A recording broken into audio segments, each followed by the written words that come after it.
Assalamualaikum warahmatullahi wabarakatuh. Alhamdulillah rabbil alamin, sallallahu wasallam ala Muhammadin wa ala alihi wa sahbihi ajma'in, amma ba'du. Alhamdulillah, kaum muslimin dimanapun anda berada yang saya hormati rahimakumullah, kita berjumpa lagi pada kesempatan yang mulia hari ini. Dan pada kesempatan kali ini kita akan sedikit mengkaji tentang satu pernyataan yang dinyatakan oleh salah satu tokoh di Indonesia, yang pada intinya bahwa kata tokoh tersebut, kitab-kitab fikih hari ini, yakni kitab-kitab fikih yang dipelajari di pesantren, adalah produk perang salib. Yang kedua, di dalam pernyataan beliau juga dikatakan bahwa istilah Darul Islam, Darul Silmi atau Darul Harbi itu merupakan juga produk dari perang salib. Apakah faktanya demikian? Ada dua hal yang akan kita bahas pada kesempatan kali ini. Tetapi yang pertama, pada video kali ini saya akan lebih fokus pada persoalan apakah benar bahwa kitab-kitab fikih hari ini merupakan produk dari perang salib.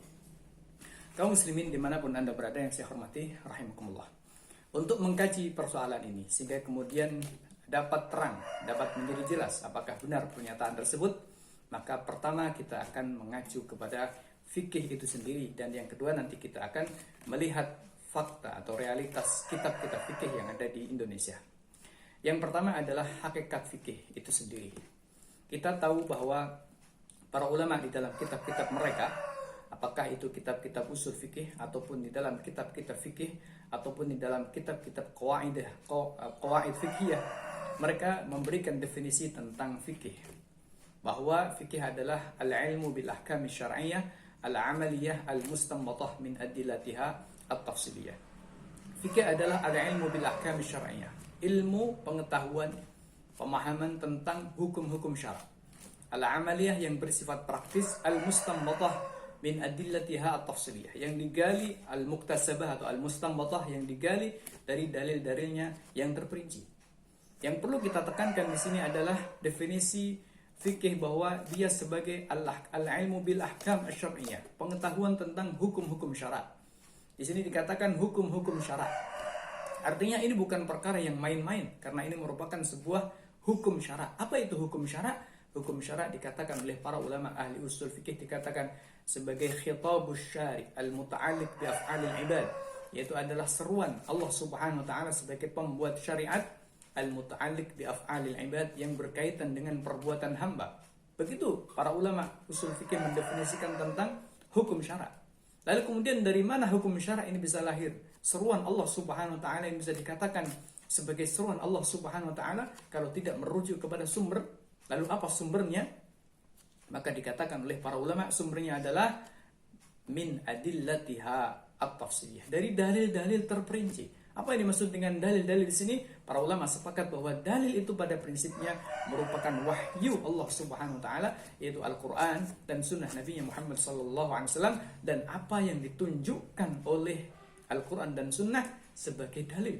Meskipun para ulama berbeda pendapat tentang apa yang ditunjukkan oleh Al-Qur'an dan sunnah sebagai dalil. Ada yang mengatakan ijma' dan qiyas saja, ada yang kemudian menambahkan istihsan, menambahkan masalih mursalah atau beberapa dalil yang diperselisihkan oleh para ulama, tetapi pada prinsipnya mereka sepakat bahwa sesungguhnya dalil itu adalah wahyu. Kaum muslimin dimanapun anda berada yang saya hormati rahimakumullah, dari definisi ini nampak bahwa sesungguhnya fikih itu bukan merupakan sebuah produk masa tertentu, atau bukan sebuah produk kekuasaan tertentu, atau sebuah produk kondisi tertentu, apakah kondisi perang ataukah kondisi damai, apakah kondisi kalah ataukah kondisi menang. Bukan seperti itu sesungguhnya, sebab fikih itu lahirnya dalam rangka untuk menyikapi dan untuk memberikan hukum terhadap realitas yang ada. Dari mana pemberian hukum terhadap realitas yang ada itu? Adalah dari al-adillah, dari dalil-dalil yang tidak lain adalah al-wahyu, yaitu kitab Allah dan sunnah Rasulnya Muhammad sallallahu alaihi wasallam, atau yang ditunjukkan oleh Al-Quran dan sunnah Nabi Muhammad sallallahu alaihi wasallam. Dari sini maka sebuah pernyataan yang menyatakan fikih sebagai produk perang salib tentunya bertentangan dan berseberangan dengan realitas fikih itu sendiri.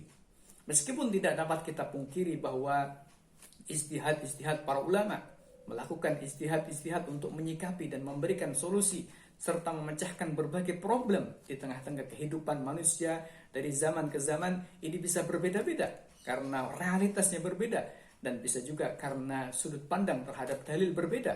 Akan tetapi tidak bisa dikatakan bahwa fikih itu merupakan produk semata-mata produk perang, apakah perang A atau perang B, perang salib ataukah perang yang lain, ya, atau kemudian bahwa fikih ini adalah produk satu masa satu masa dari beberapa masa, sehingga kemudian apa yang kemudian dikatakan oleh para ulama pada masa yang lalu sama sekali tidak relevan dengan apa yang terjadi hari ini. Tidak selalu begitu, sebab sesungguhnya fikih ini acuannya adalah Al-Quran dan Sunnah Nabi Muhammad SAW, bukan semata-mata mengacu pada fakta. Fakta hanya dihukumi oleh dalil. Fakta hanya dihukumi oleh Al-Quran, Sunnah Nabi Muhammad SAW, dan apa yang ditunjukkan oleh Al-Quran dan Sunnah Nabi sebagai dalil.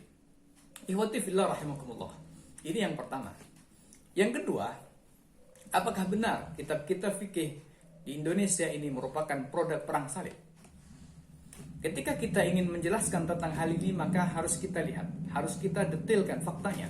Apa sebenarnya dimaksud dengan kitab fikih di pesantren? Maka tidak lain adalah kitab fikih mazhab Syafi'i.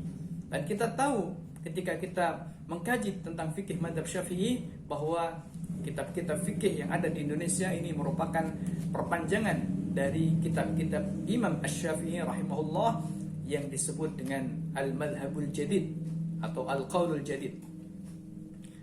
Artinya kaum muslimin dimanapun anda berada yang saya hormati rahimakumullah, bahwa kitab-kitab fikih yang ada hari ini yang diajarkan di pesantren-pesantren tidak lain merupakan ilmunya Imam Asy-Syafi'i rahimahullah, merupakan hasil dari ijtihadnya seorang mujtahid besar, seorang imam besar yang diakui oleh seluruh dunia, yaitu Al-Imam Asy-Syafi'i rahimahullah.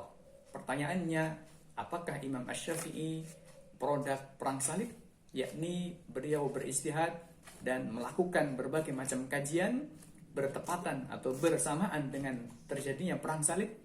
Jawabannya jelas tidak. Al-Imam Asy-Syafi'i rahimahullah lahir pada tahun 150 Hijriah dan wafat pada tahun 204 Hijriah. Artinya jauh berabad-abad sebelum perang salib. Dan kita tahu kaum muslimin dimanapun anda berada yang saya hormati rahimakumullah, kitab-kitab fikih mazhab Syafi'i yang diajarkan di pesantren dan dikaji dalam pesantren itu semuanya menginduk kepada kitab-kitab fikih yang ditulis oleh Imam Asy-Syafi'i, baik ditulis secara langsung oleh beliau ataupun ditulis oleh murid-murid beliau yang kemudian dinisbatkan kepada beliau karena beliaulah yang menyampaikan. Di depan saya ini ada kitab Al-Um, karyanya Imam Asy-Syafi'i. Begitu pula ini juga adalah kitab beliau Ar-Risalah, juga karya Imam Asy-Syafi'i. Ketika kemudian kita mengkaji kitab-kitab fikih, silsilatul kutub al-fiqhiyah, rangkaian atau silsilah kitab-kitab fikih dalam mazhab Syafi'i, maka kita tahu secara singkat bahwa Imam Asy-Syafi'i, kitab yang dinisbatkan kepada Imam Syafi'i ada kitab Ar-Risalah, kitab Al-Um, kemudian Mukhtasar Al-Muzani, Mukhtasar Al-Buaiti yang merupakan karya dari murid Imam Asy-Syafi'i rahimahullah, yang kemudian dari kitab-kitab Imam Syafi'i dan kitab-kitab murid-murid Imam Syafi'i itu kemudian diringkas oleh murid-muridnya setelahnya atau kemudian disyarah oleh murid-murid setelahnya, yang kemudian dari syarah dan dari ringkasan-ringkasan itu kemudian diekstrak lagi atau diperbesar lagi menjadi kitab-kitab yang lain. Maka kemudian kita tahu di situ ada kitab yang disebut dengan Nihayatul Matlab fi Dirayatil Madhab karya Imam Al-Juwaini. Kemudian kitab ini yang besar kemudian disyarah lagi oleh Imam Al-Ghazali, diringkas lagi oleh Imam Al-Ghazali, atau kemudian dirangkum lagi oleh Imam Al-Ghazali dalam kitabnya Al-Basit, Al-Wasit, ya. Dan kemudian Al-Basit, Al-Wasit dan Al-Muhit. Kemudian dari kitab Imam Al-Ghazali kemudian Imam Ar-Rafi'i menulis satu kitab Al-Wajiz, kitab Imam Al-Ghazali Al-Basit, Al-Wasit dan Al-Wajiz. Kemudian dari kitabnya Imam Al-Ghazali ini, Imam Ar-Rafi'i kemudian membuat satu kitab namanya kitab Al-Muharrar. Dari kitab kemudian Al-Muharrar ini kemudian Imam Nawawi merangkai atau membuat karya-karya yang besar, dari mulai Minhajut Talibin atau kemudian Minhajut Talibin, Rawdatut Talibin, dan kitab-kitab Imam An-Nawawi yang lain. Artinya dari sini kita mengetahui bahwa perkataan yang menyatakan bahwa kitab-kitab fikih madzhab Syafi'i merupakan produk perang salib bertentangan dengan kenyataan, bertentangan dengan realitas bahwa kitab-kitab yang ada hari ini di pesantren, dipelajari di pesantren merupakan kitab-kitab yang silsilahnya kembali kepada ilmunya Imam Syafi'i, kepada kitab-kitab Imam Syafi'i, yang mana Imam Syafi'i lahir jauh sebelum perang salib. Demikian, mudah-mudahan jelas. Wassalamualaikum warahmatullahi wabarakatuh.